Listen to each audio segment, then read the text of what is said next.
Kemudian pada halaman 380 tentang al-manhaj. Al-manhaj adalah sikap dan cara beragama yang benar, yang lurus. Manhajul haq, agar anak-anak ini tidak mengikuti firqah-firqah sesat. Berapa banyak anak-anak yang condong kepada agama, dia semangat beragama, tapi duduk di majelis yang sesat, yang justru membinasakan mereka. Lihat yang mengajarkan tentang jihad sana, jihad sini, tanpa ilmu. Ngebom sana, ngebom sini. Itu anak-anak muda. Tapi sesat mereka dalam beragama. Maka kita ajarkan anak kita manhaj agar mereka di dalam beragama tidak tersesat. Ada bom bunuh diri. Berapa banyak? Itu kan dilakukan oleh para pemuda. Bahkan ada yang usianya sangat muda sekali, belasan tahun. Atas nama apa? Atas nama agama.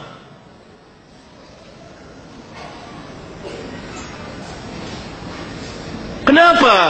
Karena mereka diajarkan oleh para penyesat. Atas nama agama. Mereka diajarkan bukan oleh ulama, bukan oleh orang-orang yang berilmu. Hanya mengandalkan semangat, bermodalkan keberanian, tapi tidak berilmu. Akibatnya perbuatan mereka merusak Islam dan kaum muslimin atas nama agama. Bahkan mereka yakin bahwa yang mereka kerjakan ini benar. Mereka nggak seperti kejadian di negeri kita, di Pakistan, di daerah Timur Tengah.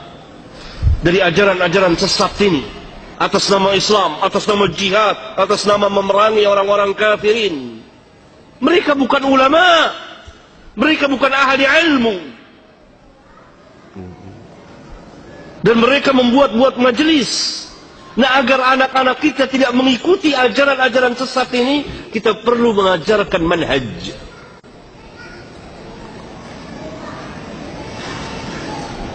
Saya telah menulis sebuah kitab tentang masalah manhaj, itu Lau kana khairan lasabaquna ilaihi.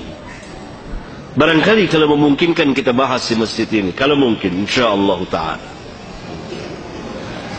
supaya anak-anak kita dan kita tidak tersesat dalam beragama, supaya lurus, supaya mengikuti sunnah Rasulullah sallallahu alaihi wasallam. Karena ajaran Islam adalah kemaslahatan untuk kemaslahatan umat manusia, memberikan kemaslahatan kepada umat manusia. Hatta orang-orang kafirin hidup di tengah-tengah kaum muslimin dijamin aman. Bagaimana mungkin Islam mengajarkan perusakan tanpa hak, membunuh tanpa hak, menumpahkan darah tanpa hak, merusak bangunan dan jalanan, sedangkan sebuah duri yang ada di jalanan kita singkirkan merupakan bagian dari keimanan. Kan Nabi SAW bersabda, iman itu mempunyai 60 cabang lebih, dalam riwayat yang lain 70 cabang lebih. Ini dalam riwayat Bukhari dan Muslim.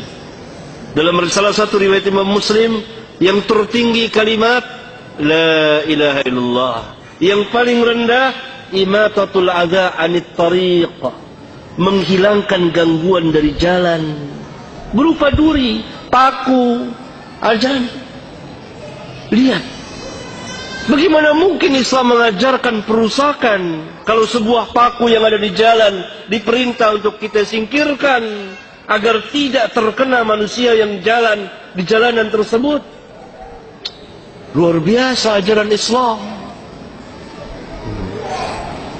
Nah, agar lurus ini kita belajar manhaj.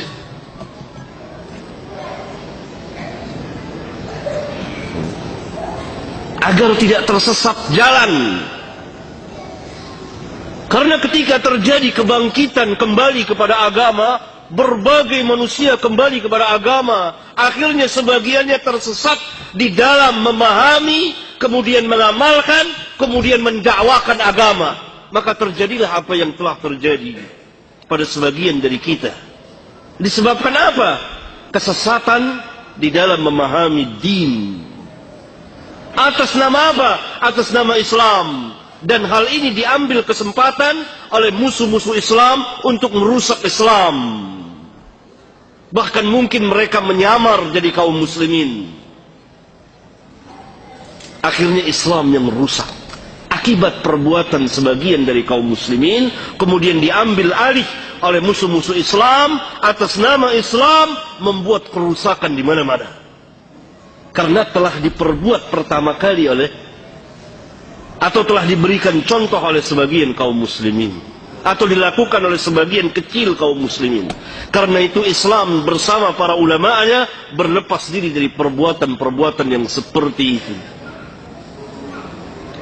Nah, pemuda-pemuda ini belajar agama dari orang-orang yang tidak mengerti agama. Saya punya pengalaman tersendiri. Panjang cerita saya mengenai masalah ini.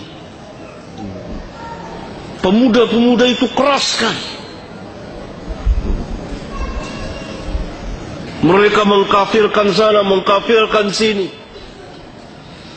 Atas nama Islam, atas nama jihad. Semangat. Mereka sholat, mereka ahli ibadah. Tapi bodoh. Semangat, tapi jahil.